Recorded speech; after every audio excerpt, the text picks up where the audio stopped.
Monsieur Giraud. Merci, Monsieur le Président. Notez au passage que bien que nous ne soyons pas un groupe identitaire, nous avons perdu notre identité et notre chevalet. Donc, si un jour le chevalet pouvait revenir, ce serait bien. Ceci est bien sûr décompté de mon temps de parole, afin que je n'ai pas de perte d'identité en plein milieu de la séance. Merci. Non, je crois que pour revenir sérieux et revenir sur ce débat, je crois que toutes les familles politiques républicaines ont intégré la nécessité de décarboner notre économie, notre société, mais à plus ou moins long terme et suivant des chemins qui sont différents. Mais c'est typiquement un sujet sur lequel nous pouvons nous retrouver pour rechercher des meilleures solutions, avec sans doute le bémol de la part du nucléaire. Alors, moi aussi, comme mon voisin, je voulais saluer l'entreprise initiale et la dynamique du Grenelle de l'environnement. Il s'agit aujourd'hui de savoir comment on le poursuit, alors que la crise frappe durement et que l'argent public se fait rare.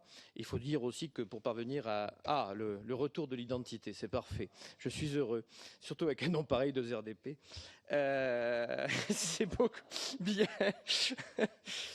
Donc, je crois que pour parvenir à ce consensus, le Grenelle avait su éviter le débat énergétique et c'est quelquefois une méthode comme une autre pour parvenir au consensus que de ne pas parler des grands problèmes.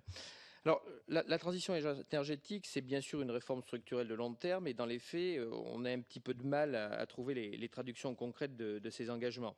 Bon, on a aussi, il faut le dire, quelques exemples qui donnent parfois l'impression d'une forme d'incohérence entre le dire et le faire.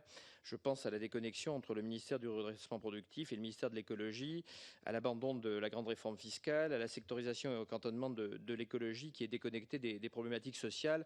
Nous continuons au groupe d'OZRDP à être des adeptes des trois piliers du développement durable. On ne peut pas dissocier l'économie, le social et l'écologie.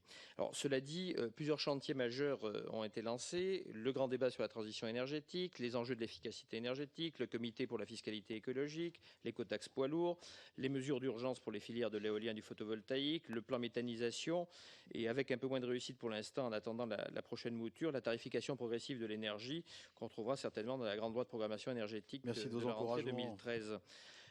Quant au débat national sur la transition énergétique, disons-le sans langue de bois, concilier des objectifs de croissance économique, de progrès de la justice sociale, d'équilibre de la balance commerciale et de productivité économique avec des objectifs écologiques, c'est de temps en temps tenter de résoudre la trisection de l'angle ou la duplication du cube, et on sait bien qu'on y arrive un peu rarement.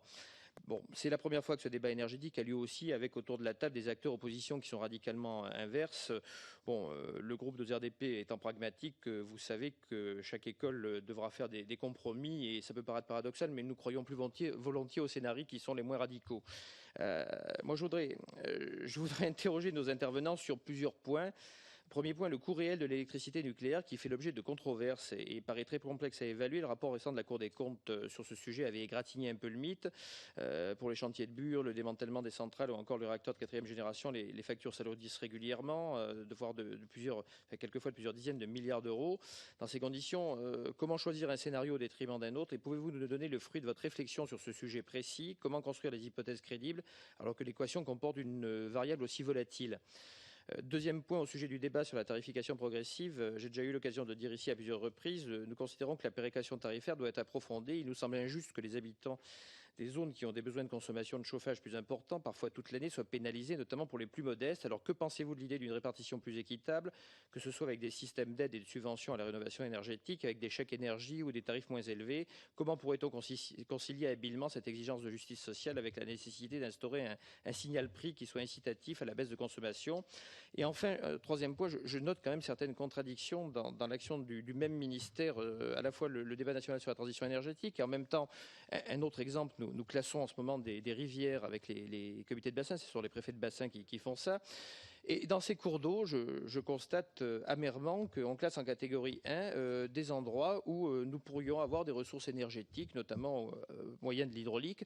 Je pense évidemment avec la casquette de président de l'ACP, du Conseil national de la montagne, en particulier aux zones de montagne, où parfois 75 à 80% du potentiel énergétique est complètement balayé d'un revers de la main par un classement en catégorie 1, dont en plus nous n'arrivons pas à savoir quels sont les justificatifs. Donc j'aimerais que nous puissions éclaircir ces questions-là. Merci Monsieur le Président. Merci d'avoir parlé 4 minutes pour tenir un propos qui aurait pu tenir en 8 minutes.